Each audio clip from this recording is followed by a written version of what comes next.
గౌరవనీయులైన మంత్రివర్యులు సీతక్క గారి సందేశం.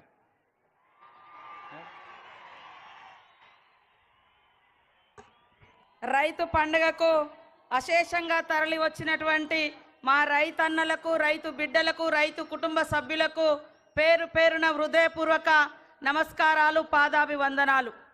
ఈ రైతు పండగ ఈ మహబూబ్ నగర్ మట్టి బిడ్డ ప్రజానాయకుడు మన ముఖ్యమంత్రి గారి ఆధ్వర్యంలో ప్రతి రైతు సంతోషంగా ఉండాలనేటువంటి లక్ష్యంతో వారు తీసుకున్నటువంటి అనేక విప్లవాత్మకమైనటువంటి మార్పులలో భాగంగానే ఈరోజు దేశంలో ఏకకాలంలో 18,000 కోట్ల రూపాయల రైతుల రుణమాఫీ చేసినటువంటి ఏకైక ప్రభుత్వం మన ప్రభుత్వం, కాంగ్రెస్ ప్రభుత్వం.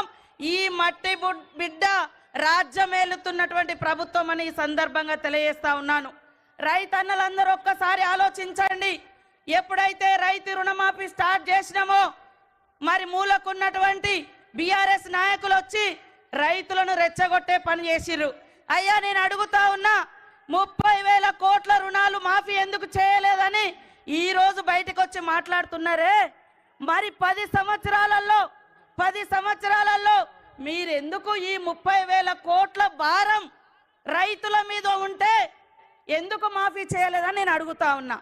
ఈ 30,000 కోట్ల భారం కాంగ్రెస్ ఇచ్చిన భారమా?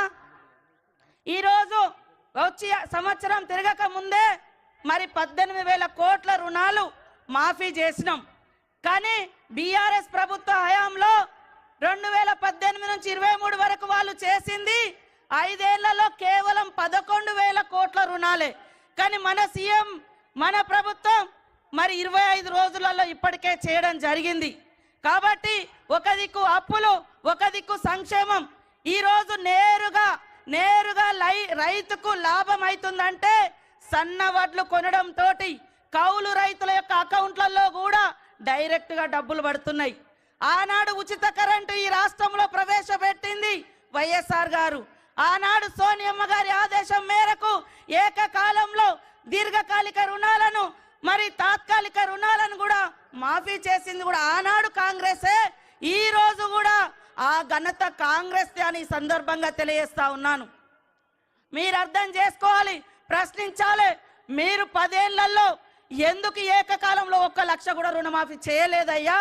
ఈరోజు దొంగ డ్రామాలు వేస్తున్నారు.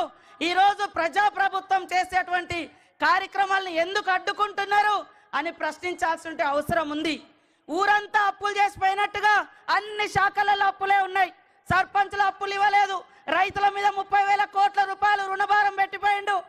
అదే విధంగా ఉచిత విద్యుత్ ఇచ్చిన అని చెప్పిండు. 60,000 కోట్ల రూపాయలు మరి ఉచిత విద్యుత్ బకాయిలు ఈ రోజు కట్టకుండా అప్పు మిగిల్చిపోయింది ఎవరు అని నేను అడుగుతున్నా. కాబట్టి వాస్తవాలను, నిజాలను తెలుసుకోండి.